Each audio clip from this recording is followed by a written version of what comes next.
In any country, the working class or the blue-collar jobs are the backbone of the economy. Whether it's about a factory, an office, or any other field of work, it highly depends upon the working class to execute its service. To honor the contributions made by the laborers to the society, 1st May is celebrated as the International Labour Day. But do you know the history behind it? How it all started and what were the circumstances then? In this video, we have brought you the history and significance of 1st May in our society.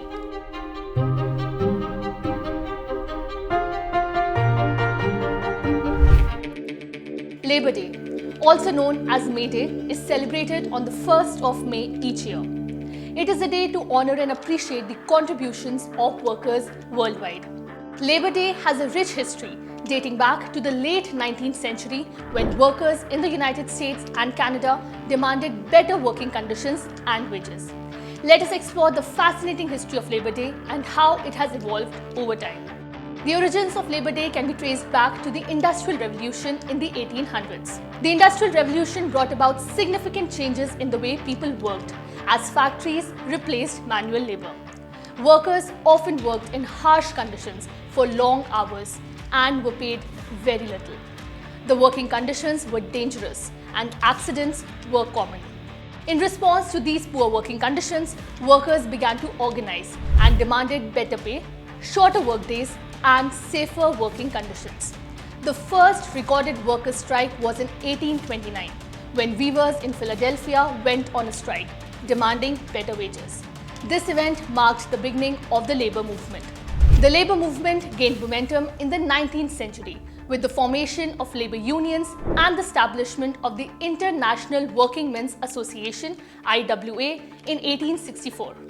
The IWA was an organization that aimed to unite workers across different countries and fight for their rights. It was led by Karl Marx and Friedrich Engels, who were both socialists and believed in the power of the working class. In 1884, the Federation of Organized Trades and Labor Unions, which later became the American Federation of Labor or AFL, held its first convention in Chicago. At this convention, they passed a resolution declaring that workers should work 8 hours a day. They also called for a national strike on May 1st, 1886, if their demands were not met. On May 1st, 1886, thousands of workers in the United States went on strike, demanding an 8-hour workday.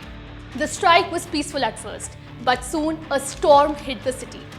As the raindrops started to fall on the ground, the crowd started to disperse, and by 10 o'clock in the night, only a few hundred protesters were left. This was the time when the local police captain decided to intervene and ordered the protesters to march back to their homes.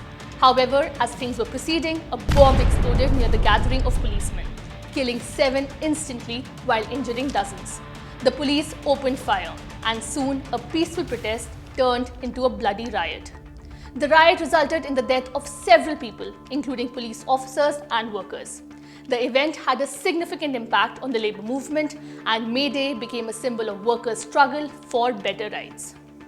Following the Haymarket riot, many countries began to observe May Day as International Workers' Day. In 1889, the International Socialist Conference declared that in commemoration of the Haymarket affair, May 1 would be an international holiday for labour, now known in many places as International Workers' Day. In the years that followed, workers around the world continued to fight for better wages, working conditions, and shorter workdays. And by the early 20th century, many countries had established labour laws to protect workers' rights. The event that started it all, the Haymarket riot, had a significant impact on the labour movement and led to the establishment of May Day as International Workers' Day. Today, Labour Day is celebrated worldwide, and it serves as a reminder of the importance of workers' rights and the ongoing struggle for better working conditions and wages. Despite the progress made over the years, workers still face many challenges today. Workers' rights are often under attack, with some employers failing to provide fair wages, safe working conditions, and reasonable hours. Workers are also facing new challenges, such as automation and the gig economy, which can make job security and benefits harder to come by. Labour Day serves as a reminder that the struggle for workers' rights is ongoing. It is a call to action for workers and advocates to continue fighting for better wages, benefits, and working conditions. It is a time to honor the contributions of workers and to recognize their importance in our society. This was all for this video. If you liked it, do not forget to like, share, and subscribe to our channel in depth. Thank you for watching.